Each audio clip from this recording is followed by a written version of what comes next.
So, it seems that Katt Williams has weighed in on the whole situation of Diddy's homes getting raided, and this is what he had to post via Comedy Hype. Let's check out what they had to say. Ever since federal agents raided Diddy's homes in Miami and Los Angeles, following an investigation of alleged sexual abuse, sex trafficking, and more, Katt Williams' comments during his Club Shay Shay interview would resurface, where he would mention the music mogul's name when predicting about all the lies being exposed in 2024. All of these big deviants is all catching hell in 2024. It don't matter if you Diddy or whoever you is. All lies will be exposed. That's all. And anyone who takes that the wrong way, know why they take it the wrong way. So now let's move on to the clip that Katt posted from a show called All That, produced by Dan Schneider. This is a clip of two young boys asking Diddy how to wake their friend up. In situations like this, yeah, I always ask myself, what would P. Diddy do? What would P. Diddy do? No, I don't know. Hey, let's ask him. Oh, okay. P. Diddy? What's up? We can't wake up Shane. You try symbols? Yep. What about sour milk? Didn't work. Tell you what. Take this toy helicopter. Put it down his pants. All right, we'll do it. We'll do.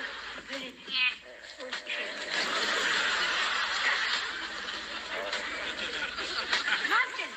Didn't work. He's still asleep. Try this. Shall I? By all means.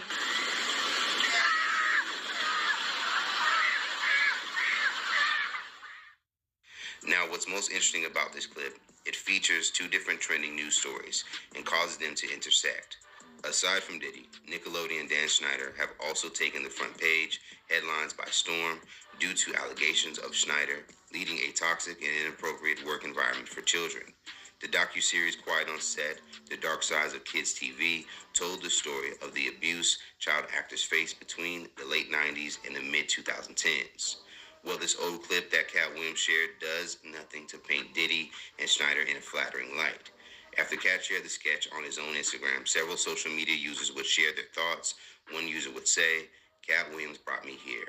Another social media user would agree and add, "A lot of people thought Katt was telling lies. Looks like the receipts are all facts. Katt letting us know a lot, but you had to grasp it all.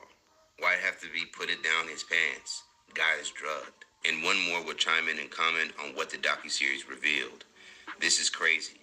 How was all this subliminal yet totally apparent BS allowed for so long, and nobody is being held responsible?" Okay, now let's keep it a buck.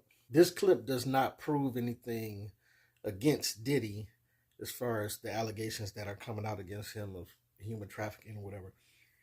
But when I was watching it, it was definitely weird. Like, why would Diddy agree to do this? Like, why would Diddy even agree to go on Nickelodeon? Like, he the head of Bad Boy and Biggie and all that. Why is he even on this show? But then again, it's like maybe the music industry put him on that show to purposely target younger and younger ears. We know that they do this as a practice. I mean, they used to make candy cigarettes for kids, right? To target them and bring them on into adulthood. So even though the music wasn't for the kids' ears, they definitely were targeting them. Why would it involve putting a helicopter or anything down a child's pants and then causing harm to their privates? Like why was grown folks actively writing stuff like this into a script for kids to act out? You know what I'm saying?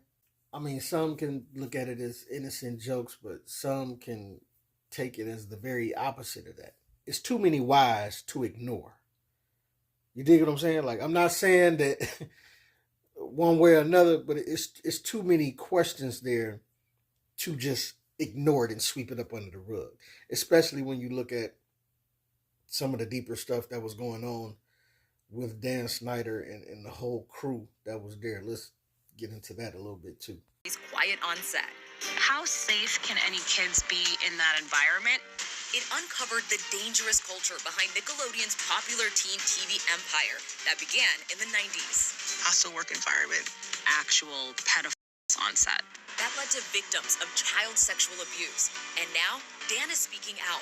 Working for Dan was like being in an abusive relationship.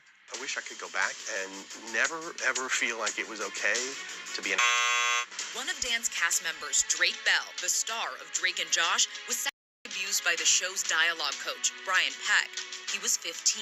The abuse was extensive, and it got pretty brutal. I did not hire Brian Peck. And when Drake and I talked and he told me what had happened, I was more devastated by that than anything that ever happened to me in my career thus far. Dan also addresses allegations he made inappropriate requests to his young stars and staff for on-set massages. It was almost always a female, and it was often one from the wardrobe department. It was wrong. It was wrong that I ever put anybody in that position. So when you have people like Dan Schneider and the other guy that was actually abusing kids on set, it makes sense that something like somebody put it like, ha ha ha, jokingly, let's write this into the script, where another child put something down another child's pants, like, you know what I'm saying? Why would that even really make it to the script? But when you got people like this on set, it starts to make sense. Dan Schneider's asking for massages from, you know. We would recently spotlight notable Nickelodeon stars who have remained silent about their experience. However, Jay Lewis, also known as Little JJ of the series Just Jordan, would shock fans with his reaction to Quiet on Set. Lewis would go on to break his silence on Facebook. Just Jordan got canceled. I ain't giving up no A, LOL. This would cause several to react. Show didn't even make it to season 3, and they was already trying to get him to sell out. A dang shame. These producers / directors and any other adult behind these kids shows need to be investigated thoroughly. This is sick. Y'all forgot about the only great black themed show Nick ever had?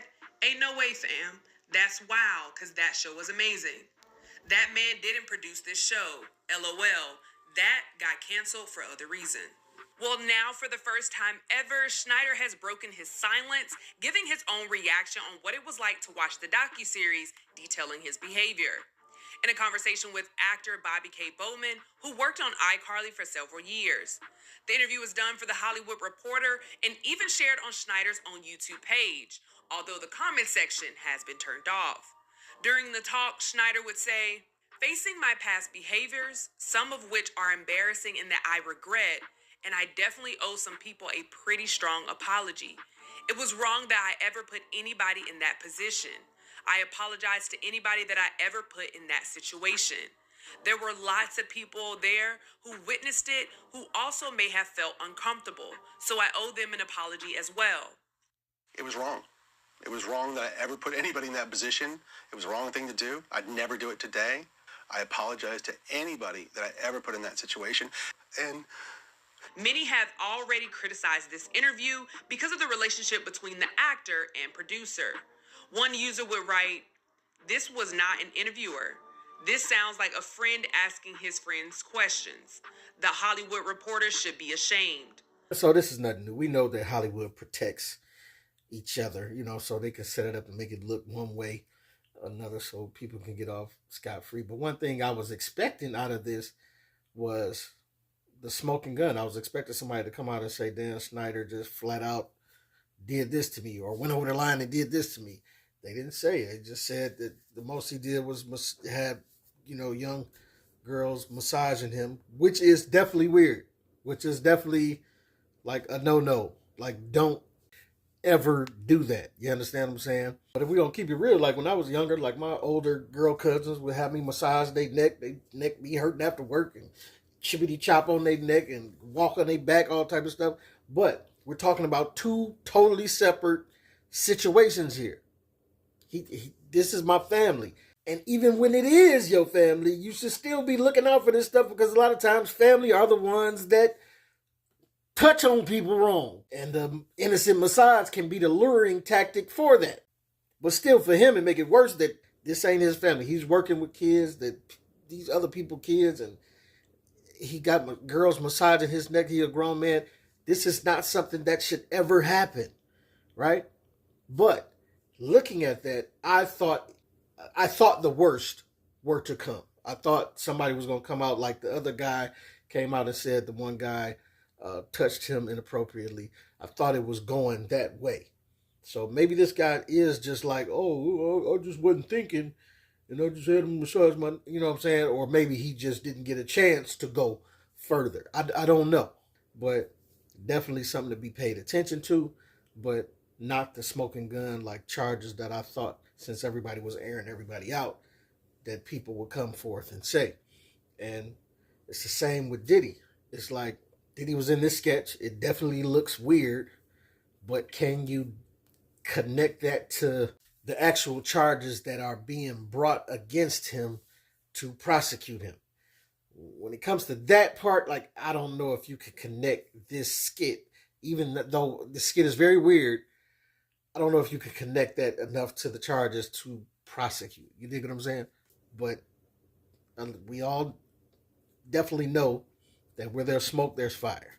And that's not to say that that's true 100% of the time, but to be careful and cautious about those around you and the ones that you love, it will behoove you to peep those warnings and act accordingly, even if they don't turn out to be true. I mean, we remember the Michael Jackson situation. Michael was a different individual, and it was a lot of where there's smoke, there's fire rumors that were circulating about Mike. Turns out a lot of these people were lying through their teeth. You understand what I'm saying? But I gotta say, even though all them lies came out, and it all came out to be lies, it still was enough smoke there for me to say, I'm not taking my kids over to Mike's house. You know what I'm saying? And I ain't even got no kids, but I'm talking about my nieces, my nephews, my little cousins. Y'all with kids know the sentiment that I'm trying to give you right here. I'm not dropping, I'm not leaving them with you. We can come over and kick it together as a family, and bet not now one of them get out of my eyesight. You understand? I love Mike, but I'm not dropping my kids there. It's too much smoke for me to chance that with my family. You know what I'm saying? And I would advise everybody else to do the same. Like, just do what's best for you and yours to keep your people safe and out of harm's way. But I do feel bad because there was so many people that lied on Mike's name and made him look a certain way. But Mike did perpetuate that too. Like, Mike, you got to get rid of the toys and the in the Neverland Ranch. You can't keep inviting kids over. It's not a good time for that. But with all of that being said, I'm not going to say that this is the smoking gun that locks Diddy up. Is it a weird clip that we should all look at, like with some smoke fire type stuff? Yeah. But as far as the accusations and the charges that they are bringing, I don't think this is the smoking gun that is like, oh, lock him up. It's proof that he did this, that, and the other. Now, I'm not trying to give him a way out of this if he has done things wrong. But it's been so many times where people do the, Cassie got some money out of, me too. And people pile on, and you got to remember, it's a lot of liars in those pile-ons too, that we don't know who's telling the truth. And this looks odd. You got to admit this looks odd. Luke brought this up. The feds raided his house in the middle of the day with all this SWAT military tactical force. Feds usually come in your house 4 in the morning, 3, 4, 5 in the morning when you ain't expecting it. Middle of the day they do this. When he was cooperating, it seems like they're trying to make him look a certain way to get him judged in the court of public opinion, to then go ahead and prosecute and throw him all the way under the bus. Now, if he's been doing, we all know he's been doing weird stuff for years. But that's different between saying, oh, he's weird, he's gay, no Diddy and all of that. It's different between saying that and then saying he's guilty of human trafficking, like one of the charges they were saying. So something like that. So please don't get down on me. I'm not trying to defend Diddy here, but I'm also trying to do my best to help us all get to the truth. Whatever he has done and he is to be punished for, if there's things for him to be punished for, I want it to be truthful, rather than just hearsay and Me Too type of stuff where people are piling on. But y'all let me know what you think. It's your boy P. Camp. Let me know what you think, what you don't think. Get at your boy.